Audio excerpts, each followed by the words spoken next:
ബിസ്മില്ലാഹിർ റഹ്മാനിർ റഹീം. അൽഹംദുലില്ലാഹ് വസ്സലാത്തു വസ്സലാമു അലാ റസൂലില്ലാഹ്. അഊദു ബില്ലാഹി മിനശ് ശൈത്വാനിർ റജീം. ബിസ്മില്ലാഹിർ റഹ്മാനിർ റഹീം. അൽഹംദുലില്ലാഹില്ലദീ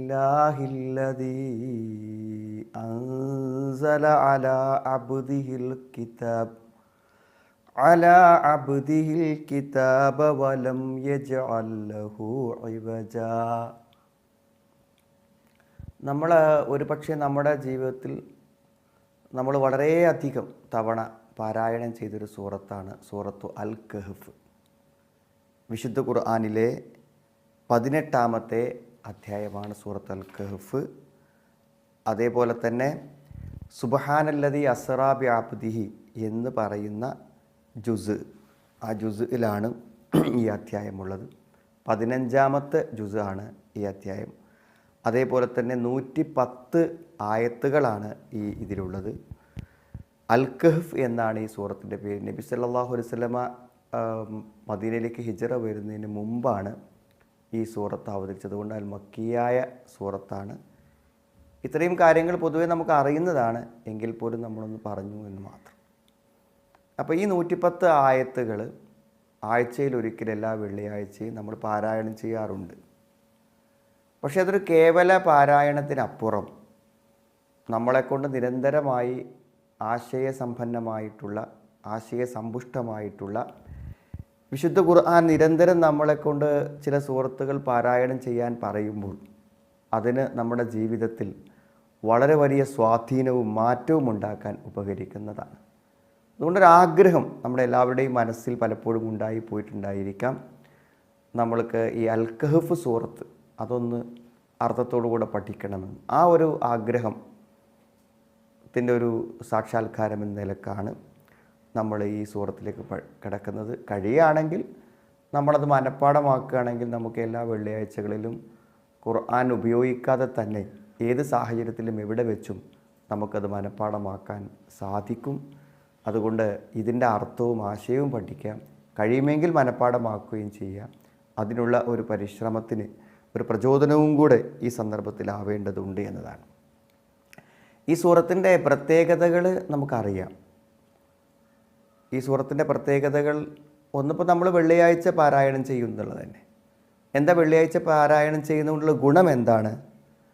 മൻ ഖറഅ സൂറത്തുൽ കഹ്ഫ് ഫി യൗമിൽ ജുമുഅ. വെള്ളിയാഴ്ച ആരെങ്കിലും സൂറത്തുൽ കഹ്ഫ് പാരായണം ചെയ്യുകയാണെങ്കിൽ അളാഅ ലഹു മിനൻ നൂരി മാ ബൈന ജുമുഅത്തൈൻ. ആ 2 ജുമുഅകൾക്ക് ഇടയിൽ അള്ളാഹു എന്ത് ചെയ്യും? അവന് പ്രകാശം നൽകുന്നതാണ്. അപ്പോൾ ഓതുന്ന വെള്ളിയാഴ്ച മുതൽ അടുത്ത വെള്ളിയാഴ്ച വരെ ഒരു വെളിച്ചം അള്ളാഹു നമുക്ക് എന്ത് ചെയ്യും? ഒരു നൂറ് അള്ളാഹു നമുക്ക് തരും. അതാണ് ഇതുകൊണ്ടുള്ള ഏറ്റവും വലിയ ഒരു പ്രയോജനം. അപ്പോൾ ഒരു വെളിച്ചം മനസ്സ് കിട്ടുക എന്ന് പറഞ്ഞാൽ അതൊരു ചെറിയ കാര്യമല്ല. നമ്മളെല്ലാപ്പോഴും നമ്മൾ എന്താണൊരു വിഷമം, എന്താണൊരു വ്യാകുലത, എന്താണ് ആകുലത നമ്മൾ ചോദിക്കുന്നൊരു കാര്യമാണ്.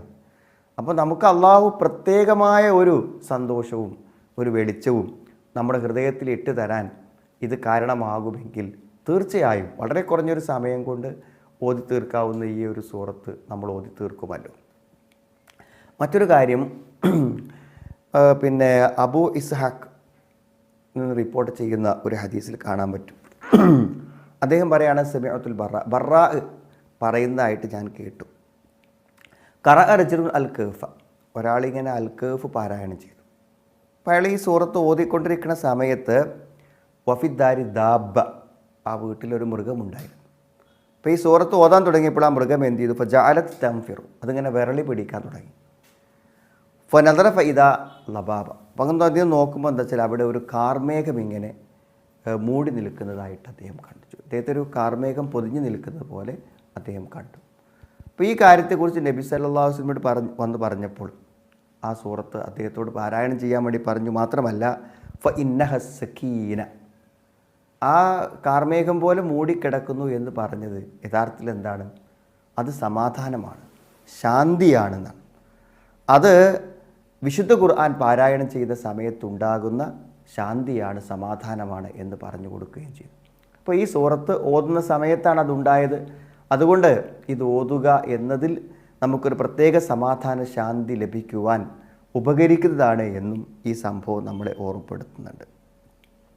അതേപോലെ തന്നെ മറ്റൊരു കാര്യം, നമ്മുടെ ഏറ്റവും പ്രധാനപ്പെട്ട രണ്ട് ഭയങ്ങളിൽ നിന്ന് നമ്മുടെ നമസ്കാരത്തിലൊക്കെ അവസാനം അത്തഹിയ്യാത്തിൻ്റെ ദുആയിൽ പ്രാർത്ഥനയിൽ നമ്മൾ രക്ഷ തേടാറുണ്ട്. ഒന്ന് നരകശിക്ഷയും ഖബർ ശിക്ഷയും ഒക്കെയാണ്. മറ്റൊന്ന് മിൻ ഫിത്നത്തിൽ മസീഹ് ദജ്ജാലാണ്. മസീഹ് ദജ്ജാലിൻ്റെ ഫിത്നകളിൽ നിന്ന് രക്ഷപ്പെടാൻ അത് നമ്മളൊന്ന് ശരിക്കും വായിച്ച് മനസ്സിലാക്കി കഴിഞ്ഞാൽ നമ്മളെ മനസ്സിൽ വളരെ ഭയമുണ്ടാക്കുന്നൊരു കാര്യമാണ്. അപ്പോൾ ആ ഒരു കാര്യത്തിൽ നിന്ന് രക്ഷപ്പെടാൻ ഈ സൂറത്തിൻ്റെ ആദ്യ ഭാഗത്തുള്ള 10 ആയത്തുകളോ അല്ലെങ്കിൽ ഇതിൻ്റെ അവസാന ഭാഗമൊക്കെ മനഃപ്പാഠമാക്കിയാൽ സാധ്യമാകും എന്നും ഹദീസുകൾ വന്നിട്ടുണ്ട്. ഇതൊക്കെ അതിൻ്റെ പ്രത്യേകതകളാണ്. മറ്റൊരു പ്രത്യേകത നമ്മൾ കാണുന്നത്, ഈ സൂറത്ത് തുടങ്ങുന്നത് എങ്ങനെയാണ്? അൽഹംദുലില്ലാഹില്ലദീ അൻസല അലാ അബ്ദിഹിൽ കിതാബ വലം യജ്അൽ ലഹു ഇവജ. അൽഹംദുലില്ലാ എന്ന് വെച്ചിട്ടാണ് തുടങ്ങുന്നത്. സൂറത്തുൽ ഫാത്തിഹ അത് വെച്ചാണ് തുടങ്ങുന്നത്. സൂറത്ത് അൽ അൻആം അത് വെച്ചാണ് തുടങ്ങുന്നത്. ഫാത്തിർ, സബ, പ്രധാനമായും 4 സൂറത്തുകൾ. ഇതിൻ്റെ കൊണ്ട് ഇതല്ലാത്ത അൽ കഹ്ഫ് അല്ലാത്ത 4 സൂറത്തുകൾ ഇങ്ങനെ അൽഹംദുലില്ലാ എന്ന് വെച്ച് തുടങ്ങുന്നതായിട്ട് നമുക്ക് കാണാൻ പറ്റും. ധാരാളം ആശയങ്ങൾ ഉൾക്കൊള്ളുന്നൊരു സൂറത്താണിത്.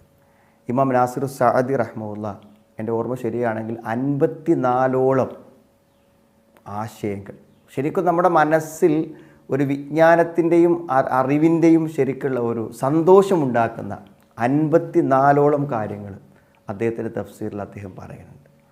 അപ്പോൾ ധാരാളക്കണക്കിന് ഗുണപാഠങ്ങളും ജീവിതഗന്ധിയായ കാര്യങ്ങളും നമുക്ക് ലഭിക്കുന്ന ഒരു സൂറത്താണ്. സ്വർഗത്തെക്കുറിച്ച് പറയുന്നുണ്ട്, നരകത്തെക്കുറിച്ച് പറയുന്നുണ്ട്. അതേപോലെ തന്നെ അസ്ഹാബുൽ കഹ്ഫ്, അള്ളാഹുവിന് വേണ്ടി ത്യാഗമനുഷ്ഠിച്ച, ജീവിത പ്രതിസന്ധികളിൽ അള്ളാഹുവിന് വേണ്ടി അർപ്പിച്ച ആളുകൾക്ക് അള്ളാഹു നൽകുന്ന ഒരു പ്രത്യേകമായ അഭയം, നിർഭയത്വം, സഹായം, അത് അത്ഭുതകരമാണത്. മരണതുല്യമായൊരു ഉറക്കത്തെ നൽകി അവരെ ഒന്നും അറിയാത്തവരായി കിടത്തി ഉറക്കി അവരെ ആക്രമിക്കാൻ വേണ്ടി തുനിഞ്ഞിറങ്ങിയ രാജാവിൻ്റെ ജീവിത കാലഘട്ടം അവസാനിക്കുന്നത് വരെ അവരുറങ്ങിയതാണ്. ആ ഉറക്കത്തിനും ആ ശരീരത്തിനുമൊക്കെ അള്ളാഹു സംരക്ഷണം നൽകുന്ന അത്ഭുതകരമായ ആശയങ്ങൾ ഉൾക്കൊള്ളുന്ന ഒന്നാണ്. അതേപോലെ തന്നെ നമ്മുടെ മനസ്സുകൾക്ക് ആത്മവീര്യം പകരുന്ന, അതായത് നമ്മുടെ ജീവിതത്തിൽ നടക്കുന്ന എന്ത് നിഗൂഢതകളും എന്ത് സംഭവങ്ങളും എത്ര തന്നെ നമുക്ക് പ്രതികൂലമാണെങ്കിലും അത് പ്രതികൂലമാണെന്ന് ഉറപ്പിച്ചു പറയാൻ നമുക്ക് കഴിയില്ല. കാരണം എന്താണ്? നമുക്ക് അദൃശ്യം അറിയില്ല. നാളെ എന്ത് സംഭവിക്കുന്നു എന്ന് നമുക്ക് അറിയില്ല. ഒരു കുട്ടി മരിച്ചാൽ ആ മരണം ഗുണമാണെന്ന് അപ്പോൾ മനസ്സിലാക്കാൻ ഒരാൾക്കും പറ്റില്ല. പക്ഷെ ചിലപ്പോൾ പിന്നീടത് മനസ്സിലാക്കാൻ കഴിഞ്ഞേക്കാം. എന്തെങ്കിലുമൊക്കെ ചില പ്രശ്നങ്ങൾ നമുക്ക് വരുമ്പോൾ അതെത്രമാത്രം നമുക്ക് ഗുണകരമാണ് ദോഷകരമാണെന്ന് നമുക്ക് പറയാൻ പറ്റില്ല. വീട്ടിൽ നിന്ന് ടെറസിൻ്റെ ആ കോൺക്രീറ്റ് ഒന്ന് അടർന്ന് വീണപ്പോൾ തൽക്കാലം തീരുമാനിച്ചു ഇനി വീട്ടിൽ താമസിക്കേണ്ട. മനസ്സിലായി? അവിടുന്ന് അങ്ങോട്ട് മാറി താമസിച്ചു. പിന്നീട് കുറച്ച് സമയം കഴിഞ്ഞില്ല, ഒരു പ്രളയം വന്നപ്പോൾ എന്ത് ചെയ്തു? ആ വീട് കംപ്ലീറ്റ് എടുത്തു പോയി. അപ്പോൾ ആ വീട്ടിൽ നിന്ന് മാറി താമസിച്ചത് കൊണ്ട് അവർക്ക് പൂർണ്ണമായ ജീവനാണ് കിട്ടിയത്. ആദ്യം വീട് നഷ്ടപ്പെട്ടൊരു വേദന ഉണ്ടെങ്കിലും പിന്നീട് ജീവൻ തിരിച്ചു കിട്ടിയ സന്തോഷമാണ് അവർക്ക് തിരികെ സംഭവിച്ചത്. വിമാനത്തിലേക്ക് കയറാൻ വേണ്ടി വന്ന് 2 പേർക്ക് കയറാൻ പറ്റിയില്ല. അവരെല്ലാ ശ്രമങ്ങളും നടത്തി, പക്ഷേ കയറാൻ പറ്റിയില്ല. വളരെ സങ്കടത്തോടെയാണ് റൂമിലേക്ക് തിരിച്ചു പോയത്. പക്ഷേ റൂമിൽ തിരിച്ചെത്തി ഏതാനും മണിക്കൂറുകൾ കഴിഞ്ഞപ്പോഴേക്കും വിമാനം അപകടപ്പെട്ട് ഏകദേശം 10-20 ആളുകൾ മരണപ്പെട്ടു എന്ന വാർത്ത ലഭിക്കുന്നു. നമുക്കറിയില്ല അടുത്ത സെക്കൻഡ്, അടുത്ത മണിക്കൂറുകളിൽ നടക്കുന്നത് അപ്പം എയർപോർട്ടിൽ നിന്ന് അറിയാൻ പറ്റുകയാണെങ്കിൽ ഈ വിമാനം എന്തായാലും അവിടെ അപകടപ്പെടാൻ പോവുകയാണെന്ന് അറിഞ്ഞിരുന്നുവെങ്കിൽ അതിൽ ടിക്കറ്റ് കിട്ടിയവർ പോലും അതിൽ കയറില്ല. ടിക്കറ്റ് കിട്ടാത്തവന് ഏതായാലും സങ്കടം ഉണ്ടാവില്ല. അപ്പോൾ നമുക്കറിയില്ല അടുത്ത നിമിഷം എന്തെന്ന് അറിയാത്തത് കൊണ്ട് തന്നെ നമ്മുടെ വിലയിരുത്തലുകൾ പൂർണ്ണമായും ശരിയല്ല. അപ്പോൾ ഏത് ദുഃഖ സന്ദർഭങ്ങൾ വന്നാലും ഏത് പ്രതികൂലതകൾ വന്നാലും എൻ്റെ വിലയിരുത്തൽ പൂർണ്ണമായി ശരിയല്ല എന്ന് മനസ്സിലാക്കാൻ പറ്റുന്ന ഒരാൾക്ക് അതിൽ വ്യാകുലപ്പെടൂല, അതിൽ വിഷമിക്കൂല. കാരണം അത് ഗുണമോ ദോഷമോ എന്ന് തീർത്ത് പറയാനായിട്ടില്ല എന്നാണ്. സൂറത്ത് അൽ കഹ്ഫിൽ ഖിളർ മൂസാ നബി അലൈഹി ഇസ്ലാമിൻ്റെ ഒന്നിച്ചുള്ള യാത്രയിലെ 3 മഹാസംഭവങ്ങൾ യഥാർത്ഥത്തിൽ ഈ ഒരു വലിയ പാഠമാണ് നമുക്ക് പകർന്നു നൽകുന്നത്. ഏതായിരുന്നാലും വളരെ ഗുണകരമായ ഒട്ടേറെ അറിവുകളുള്ള ഈ സൂറത്തിൻ്റെ ഒരു 1-ാമത്തെ വചനത്തിലേക്ക് നമുക്ക് പ്രവേശിക്കാം. അൽഹംദുലില്ലാഹില്ലദീ അൻസല അലാ അബ്ദിഹിൽ കിതാബ വലം യജ്അൽ ലഹു ഇവജ. അൽഹംദുലില്ലാ എന്ന് വെച്ചിട്ടാണ് ഈ സൂറത്ത് ആരംഭിക്കുന്നത്.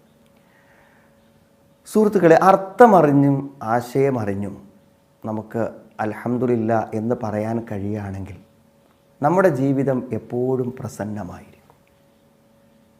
യാതൊരു സംശയക്കാര്യത്തില്ല. എവിടെയോ ആലോചിച്ച് മനസ്സിലേക്ക് വരുത്തിയ ഏതോ അസംതൃപ്തിയുടെ, ജീവിതത്തിൻ്റെ അപൂർണതയുടെ ചിന്തകളാണ് നമ്മുടെ ജീവിതത്തിൻ്റെ സമാധാനമാസകലം കെടുത്തിക്കളയുന്നത്. നമുക്ക് ജീവിതത്തിന് വ്യത്യസ്തമായ മേഖലകളുണ്ട്. പക്ഷേ അതിലേതെങ്കിലും ഒരു രംഗത്ത്, ഒരുപക്ഷെ ആരോഗ്യ രംഗത്താവാം, അല്ലെങ്കിൽ സാമ്പത്തിക രംഗത്താവാം, അതിലേക്ക് നമ്മുടെ കുടുംബരംഗത്താവാം, ഏതെങ്കിലും ഒരു രംഗത്ത് നമ്മൾ അനുഭവിക്കുന്ന ഒരു അപൂർണത, ഒരു അസംതൃപ്തി, അത് ഈ ഭൗതിക ജീവിതത്തിൻ്റെ പ്രത്യേകതയാണ് ഈ അപൂർണത. ആ അസംതൃപ്തിയെ ചിന്തിച്ച് വ്യാകുലപ്പെട്ട് ജീവിക്കുന്നു. നമുക്ക് അത്ഭുതപ്പെട്ടു പോകും. നമ്മൾ ചില ആളുകളുടെ മുഖത്ത് എപ്പോഴും കാണുന്ന ഒരു പ്രതീതി എന്ന് പറഞ്ഞാൽ, സദാസമയം കാണുന്നൊരു പ്രതീതി, ഒരു വിസമ്മതം, അല്ലെങ്കിൽ ഒരു ഒരു ഒരു ഒരു വിഷമം. എന്തേ എനിക്കിങ്ങനെ വരാൻ, ഞാൻ എന്തേ ഇങ്ങനെ ആയത് എന്ന ഒരു അസംതൃപ്തിയെ സദാസമയവും എങ്ങനെ ഒരു മുഖത്ത് കൊണ്ടുനടക്കാൻ പറ്റുക? നമ്മൾ ചിലപ്പോൾ കാണുന്ന ഒരു രംഗമാണത്. എന്തുകൊണ്ടാണ് അങ്ങനെ ഉണ്ടാവുന്നത്? അള്ളാഹു നമുക്ക് തന്ന അനുഗ്രഹങ്ങളെ തിരിച്ചറിയാനും അതിന് നന്ദി പറയാനും നമുക്ക് കഴിയുന്നില്ല എന്നുള്ളതാണ് അതിൻ്റെ പ്രധാനപ്പെട്ടൊരു കാര്യം, അല്ലേ? ഞാൻ ആലോചിച്ച് നോക്കും, നിങ്ങൾ ഇപ്പം നമ്മൾ എന്തൊക്കെ കാര്യത്തിൽ അസംതൃപ്തി പ്രകടിപ്പിക്കണമൊക്കെ ആയിക്കോട്ടെ, നമ്മുടെ ശരീരത്തിനൊരു മേജറായിട്ടുള്ള അസുഖമാണ്. ഡയാലിസിസ് ചെയ്താലേ നമുക്ക് ശരിയായ ശ്വസന കാര്യങ്ങൾ നടക്കുള്ളൂ. അതല്ലെങ്കിൽ അങ്ങനത്തെ എന്തെങ്കിലും ഒരു നിരന്തര പ്രയാസം, അല്ലെങ്കിൽ വിട്ടുമാറാത്തൊരു വേദന, നമ്മളെന്താ ആഗ്രഹിക്കുക? എനിക്ക് കുട്ടികളില്ലല്ലോ, അത് ചിന്തിക്കുക. അല്ലെങ്കിൽ എനിക്ക് സാമ്പത്തികമായ ബുദ്ധിമുട്ടാണല്ലോ, എനിക്ക് വീട്, ഒന്നല്ല ചിന്തിക്കുക. അയാൾ ആകെ ഒരാഗ്രഹം വരളും തരും, ഈ ശാരീരികമായ എൻ്റെ ഈ വിഷമം ഒന്ന് നീങ്ങിക്കിട്ടിയാൽ മതി, വേറെ എനിക്ക് ഈ ലോകത്തൊന്നും ആഗ്രഹമില്ല. നീങ്ങി കിട്ടുമ്പോഴേക്ക് ചിലപ്പോൾ വേറെ ആഗ്രഹങ്ങൾ ഉണ്ടാവാം, പക്ഷെ നീങ്ങി കിട്ടുന്ന ഒരാൾക്ക് ആഗ്രഹം ഉണ്ടാവില്ല. അപ്പോൾ എന്താ സംഭവം? ആപേക്ഷികമായിട്ടാണ് ഇതൊക്കെ. നമ്മൾ ഓരോ കാര്യങ്ങളിൽ എന്ത് ചെയ്യുന്നു? അസംതൃപ്തിപ്പെടുന്ന ആ വിഷയത്തിലാണ്. അപ്പോൾ നമ്മൾ എന്ത് ചെയ്യണം? എപ്പോഴും നമ്മുടെ മനസ്സിൽ അള്ളാഹുവിൻ്റെ മഹത്തായ നാമഗുണ വിശേഷണങ്ങളുണ്ട്. പൂർണ്ണത, എല്ലാ അർത്ഥത്തിലും പൂർണ്ണമാണ് അള്ളാഹുവിൻ്റെ ഒരു ഗുണം.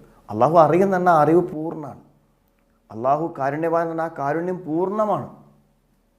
എല്ലാറ്റിലും പൂർണ്ണതയുള്ള ആ അള്ളാഹു ആ അനുഗ്രഹങ്ങളെയും കാരുണ്യങ്ങളെയും വിശേഷണങ്ങളെയും നമുക്ക് തരുന്നുണ്ട്. അള്ളാഹു ഗഫൂർ എന്ന് പറഞ്ഞാൽ അള്ളാഹ് ഒക്കെ പൊറുക്കും എന്ന് പറഞ്ഞാൽ അത് ചെറിയൊരു കാര്യമില്ല, വലിയ കാര്യമല്ലേ? അതായത് വിവാഹത്തിന് മുമ്പ് ഉണ്ടായ ഒരു അഫെയർ, ഒരു അവിഹിത ബന്ധം, അയാളുമായി കുറേ അധികം തെറ്റിലേക്ക് ആ സ്ത്രീ പോയി. അവസാനം അയാളെ വിവാഹം കഴിക്കണമെന്ന് വരെ അവർ പറഞ്ഞു. പക്ഷേ മാതാപിതാക്കൾ വിസമ്മതിച്ചപ്പോൾ അവിടെ സംതൃപ്തിക്ക് വേണ്ടി, പൊരുത്തത്തിന് വേണ്ടി ആ ബന്ധം ഉപേക്ഷിച്ച് വിവാഹിതയായി. വളരെ നല്ലൊരു കുടുംബജീവിതമാണ്. ആ കുടുംബജീവിതത്തിൻ്റെ സന്തോഷം, ഒരു പ്രതികൂലതകളുമില്ലാത്ത ദാമ്പത്യം, ഭർത്താവിൻ്റെ സ്നേഹം, പൊരുത്തം, അങ്ങനെ മുന്നോട്ട് പോകുമ്പോൾ അവർക്ക് ഭയങ്കര കുറ്റബോധം. എന്താ കുറ്റബോധം? ഇത്രയും പരിശുദ്ധമായ ഒരു ജീവിതത്തെ അള്ളാഹു നമുക്ക് തരുമ്പോൾ ആ അവിഹിതമായി പോയത് എത്ര വലിയ തെറ്റ് എന്നവർ ചിന്തിക്കുകയാണ്. വല്ലാത്തൊരു വേദന, മനസ്സിൽ നിന്ന് അത് വിട്ടുമാറിപ്പോകുന്നില്ല. അപ്പോൾ അള്ളാഹു ഗഫൂറാണ്, അള്ളാഹ് പൊറുക്കും എന്നൊരറിവല്ലാതെ മറ്റെന്താണ് സമാധാനം? ഭയങ്കരമായ പക ആരോട്? തന്നെ അവിഹിതമായി ഉപയോഗപ്പെടുത്തിയ വ്യക്തിയോട്. താൻ അനുകൂലിച്ചിട്ടാണെങ്കിലും വെറുതെ അനാവശ്യമായി തന്നെ ചൂഷണം ചെയ്യാണ്, തൻ്റെ സമ്പത്തും തൻ്റെ ശരീരവും. അതൊക്കെ ഇപ്പോൾ അതിനോടുള്ള ഒരു ഭയങ്കരമായ ഒരു പക മനസ്സിലുണ്ട്.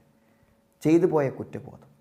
അള്ളാഹുവിൻ്റെ ഓരോ നാമഗുണ വിശേഷണങ്ങളും നമുക്ക് പ്രതീക്ഷ നൽകുന്നതും നമുക്ക് സന്തോഷം നൽകുന്നതുമാണ്. ഇവിടെ അള്ളാഹുവാണല്ലോ ഇവിടെ പറയണത്. അള്ളാഹു തന്നെ അള്ളാഹുവിനെ പ്രശംസിക്കുകയാണ്. അത് എന്തുകൊണ്ടാണ്? അള്ളാഹുവിൻ്റെ നാമങ്ങളും ഗുണങ്ങളും വിശേഷണങ്ങളും എല്ലാം പ്രശംസനീയമാകാൻ, പ്രശംസിക്കപ്പെടാൻ അർഹതപ്പെട്ടവനാണ് അള്ളാഹു. അതാണ് അൽഹംദുലില്ലാ. ജീവിതത്തിൻ്റെ സന്ദർഭങ്ങളിലൊക്കെ ഇത് നിരന്തരമായി പറയാൻ നമുക്ക് പറ്റണം. അതിനെന്താ പരിപാടി എന്നറിയോ? നമ്മുടെ ജീവിതത്തിലെ ഹംദ് പറയാൻ പറ്റുന്ന, എപ്പോഴും പറയാം, ഏറ്റവും വലിയ ദിക്റാണ്. അതായത് ആകാശഭൂമികളെ മുഴുവനും പ്രതിഫലം കൊണ്ട് നിറക്കാൻ അൽഹംദുലില്ലക്ക് പറ്റും. നാളത്തെ തുലാസ്, അതിൻ്റെ തട്ട് ഏറ്റവും അധികം കനം തൂങ്ങുന്ന ഒരു ദിക്റാണ്. അള്ളാഹുവിൻ്റെ റസൂൽ സല്ലല്ലാഹു അലൈഹി വസല്ലമയ്ക്ക് ഏറ്റവും ഇഷ്ടപ്പെട്ട ഒരു ദിക്റാണ്. വൽഹംദുലില്ലാഹി തംലഉൽ മീസാൻ. ഒരുപക്ഷെ ഇസ്ലാമിൻ്റെ അസുലെന്ന് നമുക്ക് പറയാൻ പറ്റുന്ന, അടിസ്ഥാനമെന്ന് പറയാൻ പറ്റുന്ന ഒരു ഹദീസാണ് ഈ ഹദീസ്. മാലിക്കുൽ അഷ്അരി റളിയല്ലാഹു നിവേദനം ചെയ്യുന്ന ഹദീസ്. അത്തുഹൂർ ശത്രുൽ ഈമാൻ എന്നാണ്. ഈമാൻ്റെ പകുതിയാണ് ശുദ്ധി. എന്നാൽ ഒലെടുക്കുന്നത് തുഹൂറൻ. ഒലെടുക്കുക പറഞ്ഞാൽ ഈമാനിന് കിട്ടുന്ന പ്രതിഫലത്തിൻ്റെ പകുതി പ്രതിഫലം കിട്ടുന്നതാണ് അതിൻ്റെ അർത്ഥം. അത്ര ശ്രേഷ്ഠമാണത്. വൽഹംദുലില്ലാഹി തംലഉൽ മീസാൻ. മീസാനെ നിറക്കും. നമ്മൾ തുലാസ് കനം തൂങ്ങലല്ലേ സുഹൃത്ത്, നന്മ കൊണ്ട് ആവശ്യം. അൽഹംദുലില്ലാ എന്നിങ്ങനെ പറയാം. അപ്പോൾ അൽഹംദുലില്ലാഹിന് സ്തുതി എന്ന് പറയുമ്പോൾ നമുക്ക് എവിടെയാണ് നമ്മുടെ കുറവുകളെയും അസംതൃപ്തിയും ചിന്തിക്കാൻ എവിടെ സമയം? നമുക്ക് ഭക്ഷണം കഴിച്ചാൽ അൽഹംദുലില്ലാ, ഉറങ്ങി എഴുന്നേറ്റാൽ അൽഹംദുലില്ലാ, എന്തെങ്കിലും വിഷമങ്ങളോ ബുദ്ധിമുട്ടുകളോ ഉണ്ടായാൽ അൽഹംദുലില്ലാഹി അലാ കുല്ലി ഹാൽ.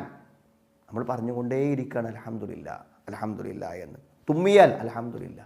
അപ്പോൾ സത്യത്തിൽ എന്താ വെച്ചാൽ അർത്ഥവത്തായി ആശയം ഉൾക്കൊണ്ടുകൊണ്ട് അൽഹംദുലില്ലാ എന്ന് പറയുകയാണെങ്കിൽ ഞാൻ സംതൃപ്തൻ, ഞാൻ സംതൃപ്തൻ, അള്ളാഹുവിൻ്റെ സ്തുതി, എന്തെല്ലാം അനുഗ്രഹങ്ങളാണ് അള്ളാഹു എനിക്ക് തന്നത് എന്ന് ജീവിതത്തിൽ ഇങ്ങനെ പറഞ്ഞുകൊണ്ടിരിക്കുന്ന ഒരാൾക്ക് എപ്പോഴാണ് വ്യാകുലപ്പെടാൻ അവസരം?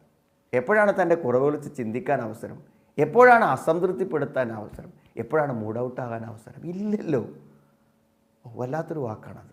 നമ്മുടെ ജീവിതത്തിൽ അത് ആവർത്തിച്ച് പറഞ്ഞുകൊണ്ടിരിക്കുക. നമ്മൾ ഒരു ദിക്റിന് വേണ്ടി ഇരിക്കുമ്പോൾ മാത്രമല്ല, ആകാശഭൂമികളെ നിറക്കാൻ മാ ബൈന സമാവാതി വൽ തംലആനി മാ ബൈന സമാവാതി വൽ അർദ്. ആകാശഭൂമികളെ നിറക്കും.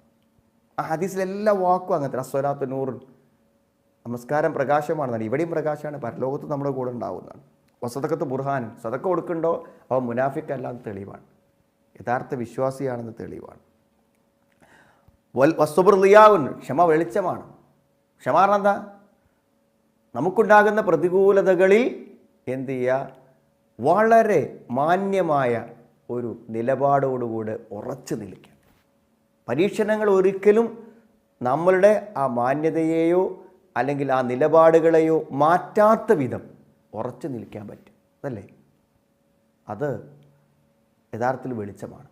ക്ഷമിക്കുന്നവന് തൻ്റെ ആ ഭീകരതയുടെ അല്ലെങ്കിൽ ഭയത്തിൻ്റെ ഭയാനകതകളിലും ഒരു പ്രകാശം അനുഭവപ്പെടുമെന്നർത്ഥം. അങ്ങനെയാണ്. ഒരു വിശാലമായ ഹദീസാണ്, ഇമാം മുസ്ലിമിൻ്റെ ഹദീസാണ്. അതുകൊണ്ട് ഹംദ് കൊണ്ട് തുടങ്ങുന്ന ഹംദിൻ്റെ മഹത്വം മനസ്സിലാക്കുക. ഇന്നു മുതൽ നമ്മുടെ ജീവിതത്തിൽ അത് ഉണ്ടാവട്ടെ. നമ്മുടെ ആരുടെയും മുഖത്ത് എന്താണ് വിഷമം എന്നൊരാൾ ചോദിക്കേണ്ടി വരാത്ത വിധം നാം സംതൃപ്തമാകുക. അസുഖങ്ങളൊന്നും ഇപ്പം ഇല്ലല്ലോ, ജീവിക്കാൻ പ്രത്യേകിച്ച് പ്രശ്നങ്ങളില്ലല്ലോ, മക്കളൊക്കെ ആരോഗ്യവാന്മാരാണ്. എന്തൊക്കെ സുഹൃത്തുക്കൾ, അങ്ങനത്തെ കാര്യങ്ങൾ ഇങ്ങനെ ചിന്തിച്ചുകൊണ്ടിരിക്കുക. അള്ളാഹുവിന് സ്തുതി പറയുക. അൽഹംദുലില്ലാ അൽഹംദുലില്ലാഹില്ലദീ അൻസല അലാ അബ്ദിഹിൽ കിതാബ വലം യജ്അൽ ലഹു ഇവജാ. അൽഹംദുലില്ലാ, അള്ളാഹുവിന് സ്തുതി. അല്ലദീ അൻസല അലാ അബ്ദിഹി. ഖുർആൻ്റെ പ്രത്യേകതയാണ് കേട്ടോ. ഓരോ വാക്കിലും നമുക്ക് മഹത്തായ ആശയങ്ങളുണ്ടായി. അൻസലാണെന്താ? ഇറക്കി. ഇറങ്ങാറിന മോളുന്ന താഴത്തേക്കല്ലേ. അപ്പം അള്ളാഹു ഉപരിയിലാണ് എന്നതിന് കിട്ടി. അള്ളാഹു ഉപരിയിലാണ്, മുകളിലാണ്. അമിൻതും മൻ ഫിസ് സമാ, ആകാശത്തുള്ള ഒരുത്തനെ കുറിച്ച്. അൽഹംദുലില്ലാഹില്ലദീ അൻസല, ഇറക്കിയവൻ. ഇനി അടുത്ത വാക്ക് അല അബ്ദിഹി, അബ്ദ്, അടിമ. 3 സ്ഥലത്ത് ഖുർആൻ അത് പറഞ്ഞിട്ടുണ്ട്. ഇൻ കുന്തും ഫീ റൈബിൻ മിമ്മാ നസൽനാ അലാ അബ്ദിനാ. അൽഹംദുലില്ലാഹില്ലദീ അൻസല അലാ അബ്ദിഹിൽ കിതാബ്. വിശുദ്ധ ഖുർആൻ പറഞ്ഞിട്ടുള്ള കാര്യമാണ്. അപ്പോൾ അസ്റാബി സുബ്ഹാനല്ലദീ അസ്റാബി അബ്ദിഹി, അബ്ദ്. ധാരാളം ആശയങ്ങളുണ്ട് അള്ളാഹുവിൻ്റെ ഈ അബ്ദ്, ദാസൻ എന്ന പ്രയോഗം. ഒന്ന് അബ്ദിഹി എന്ന് പറഞ്ഞാൽ ഇവിടെ മുഹമ്മദ് നബി സല്ലല്ലാഹു അലൈഹി വസല്ലമയാണ് അബ്ദ്. മുഹമ്മദ് നബി സല്ലല്ലാഹു അലൈഹി വസല്ലമയാണ്. പൊതുവെ മനുഷ്യൻ്റെ ഒരു പ്രകൃതിയാണ്, എന്താ അറിയോ? ഒരു മനുഷ്യന് മഹത്വങ്ങൾ ഉണ്ടായാൽ ആ മഹത്വമുള്ള മനുഷ്യനെ ദൈവിക പദവിയിലേക്ക് ഉയർത്തുന്നത്. ഇന്ന് ആരാധിക്കപ്പെടുന്ന എല്ലാ ദൈവങ്ങളും മഹത്വക്കളും വലിയകളും ഒക്കെ എന്താണ്? അവർക്ക് എന്തെങ്കിലും ചില പ്രത്യേകതകൾ കാണും. അപ്പോൾ അവർക്ക് ദൈവത്തിൻ്റെ മഹത്വം കാണും, അവിടെ പ്രാർത്ഥിക്കും, അവർക്ക് ആരാധന നടത്തും. എന്നാൽ പാപങ്ങളിൽ നിന്ന് മുക്തനായ ഏറ്റവും വലിയ മാതൃകായോഗ്യനായ ശത്രു പോലും അംഗീകരിക്കേണ്ടി വന്ന ജീവിതം മുഴുവനും മാതൃകയായ മുഹമ്മദ് നബി സ്വല്ലല്ലാഹു അലൈഹി വസല്ലം ആരാണ്? അബ്ദൻ, അടിമയാണ്, അള്ളാഹുവിൻ്റെ ദാസനാണ്. തൗഹീദ്, പ്രവാചകൻ പോലും അള്ളാഹുവിൻ്റെ ദാസനാണെങ്കിൽ ദൈവികത അവകാശപ്പെടാൻ ആർക്കാ പറ്റുക? നോക്ക് നിങ്ങൾ, അബ്ദ് എന്നുള്ളൊരു പ്രയോഗം. പിന്നെ അബ്ദിഹി എന്നാൽ തൻ്റെ ദാസൻ എന്ന് പറയുമ്പോൾ അള്ളാഹുവിലേക്ക് ചേർത്ത് പറഞ്ഞു, ഒരു സ്നേഹമുണ്ട്, അള്ളാഹുവിലേക്ക് ചേർത്ത് പറഞ്ഞു. കുലിയ ഇബാദി, എൻ്റെ അടിമകളോട് പറയാം, എന്നിലേക്ക് ചേർത്ത്, അള്ളാഹുവിലേക്ക് ചേർത്ത് പറയുമ്പോൾ അത് വളരെ വലിയ ഒരു അംഗീകാരമാണ്. അതുകൂടെ അതിലുണ്ട്, ഓരോ വാക്കിലുമുണ്ടത്. അൽഹംദുലില്ലാഹില്ലദീ അൻസല അലാ അബ്ദിഹിൽ കിതാബ്. അൽ കിതാബ്, അതിലെന്താ ഉള്ളത്? കഴിഞ്ഞ ക്ലാസ്സിൽ നമ്മൾ പറഞ്ഞു, ഖുർആൻ കുറേ പേരുകളുണ്ട്. ആ പേരുകളൊന്നാണ് അൽ കിതാബ്. അൽ കിതാബ് എന്ന് പറയുമ്പോൾ എന്തൊക്കെ മനുഷ്യന് വേണോ അതൊക്കെ രേഖപ്പെടുത്തപ്പെട്ട ഗ്രന്ഥം, അതൊക്കെ എഴുതപ്പെട്ട ഗ്രന്ഥം എന്ന് നമുക്ക് പറയാൻ പറ്റും. എല്ലാം അതിലുണ്ട്. അല്ലെങ്കിൽ ഒരു എഴുതി തയ്യാറാക്കപ്പെട്ട ഒരു പുസ്തകം, ആ അർത്ഥത്തിലും അങ്ങനെ പറയാം. അള്ളാഹുവിൻ്റെ അടുക്കൽ നിന്നുള്ള ഒരു പുസ്തകം, ഒരു ഗ്രന്ഥം, ആ അർത്ഥത്തിലും പറയാം. കിതാബ് ഒരു ഗ്രന്ഥമാണല്ലോ വിശുദ്ധ ഖുർആൻ. അലാ അബ്ദിഹിൽ കിതാബ്.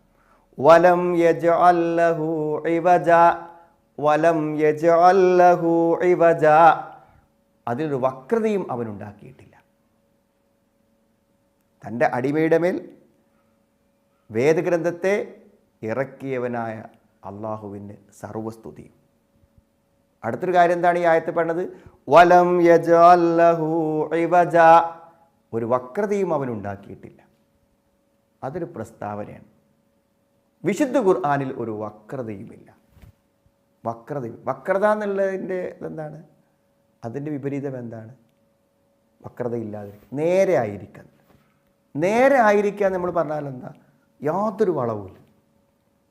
എന്തെങ്കിലും നിലക്കുള്ള സത്യത്തിനും നേരിനും എതിരായ ഒരു സംഗതി ഈ 114 സൂറത്തുകളിലില്ല. പണ്ഡിതന്മാർ പ്രധാനമായി പറഞ്ഞ കാര്യം വക്രതയില്ല എന്ന് പറഞ്ഞാൽ രണ്ട് കാര്യങ്ങളാണ്. ഒന്ന്, അതിൽ ളുൽമില്ല. ളുൽമ് എന്ന് പറഞ്ഞാൽ അനീതി. ഒന്നിലുമില്ല. പല ആളുകളും വിശുദ്ധ ഖുർആൻ ശരിയായ രൂപത്തിൽ മനസ്സിലാക്കാത്തത് കൊണ്ടാണ് പറയാറ്. പക്ഷേ അവർ പറയുന്ന ആരോപണങ്ങളെ പരിശോധിച്ചാൽ ഖുർആൻ്റെ ആ നീതിയുക്തമായ അവസ്ഥ മനസ്സിലാക്കാൻ പറ്റും. സ്ത്രീയുടെ അനന്തരാവകാശത്തിൽ സ്ത്രീക്ക് എന്തേ സ്വത്തിൻ്റെ പുരുഷൻ എത്ര ഓഹരിയില്ലാത്ത ചോദിക്കും, അത് അനീതിയല്ലേ? അല്ലേ? പലപ്പോഴും അവിടെ സംരക്ഷകനായ പുരുഷൻ അവനാണ്. ഒരു സ്ത്രീക്ക് പൂർണ്ണമായും ഒരു സംരക്ഷണ ഉത്തരവാദിത്വം ഒരു കാര്യത്തിലില്ല. ഒരു പുരുഷനാണ് പോലെ. ഒരു സ്ത്രീ ഏറ്റെടുത്തു കഴിഞ്ഞാൽ അവളുടെ ജീവിതത്തിൻ്റെ മുഴുവൻ കാര്യം സുരക്ഷിതമായി. പിന്നെ ഒന്നും അവൾ നോക്കണ്ട. അവൾക്ക് എവിടുന്ന് ഭക്ഷണം, എവിടുന്ന് വസ്ത്രം, എവിടെ ഉറങ്ങും, അവൾ ചിന്തിക്കേണ്ട. കാരണം അത് മറ്റൊരുത്തൻ്റെ മേൽ ചുമതലപ്പെടുത്തപ്പെട്ടു. അതുകൊണ്ടാണ് ആണിന് അങ്ങനെ കൊടുക്കുന്നത്. മനസ്സിലാകണ്ടല്ലോ. അപ്പോൾ അവളുടെ ഭർത്താവിന് കിട്ടും, അവൾക്കും ഒരു വിഹിതം കിട്ടും. നീതിയാണ് എല്ലാറ്റിലും.